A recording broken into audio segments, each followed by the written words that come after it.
No nii, Olav, et varsti on see tulek sinna Liustamäele, et tahaks küsida, et kui sa sinna tuled, et mis oled sina ette valmistunud ja milleks peaksime olema meie ette valmistunud, kes me tuleme sind kuulama?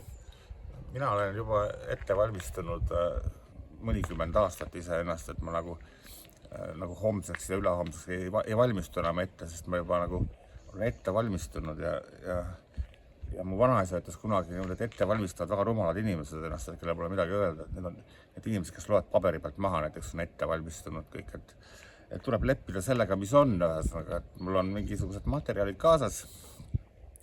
Veel ei tea, mis ja ega ma kunagi ei tea, mis koha peal juhtub, aga niimoodi vähemalt ei saatu lolli olukorda, et peab kusagilt midagi maha lugema näiteks.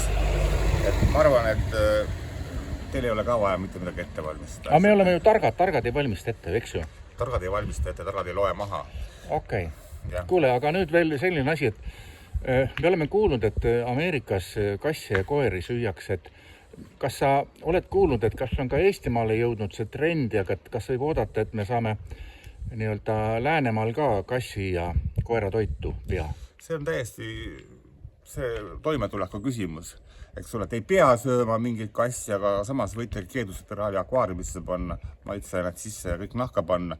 See on toimetuleku küsimus. Et ma ei saa öelda, et jätke oma kass ellu, kui teil tõesti peate valima kas oma laste töökoha asjade pärast on ju, või mis iganes, kui see on koduloom, kelle te peate ära sööma, siis jumala eest tehke seda.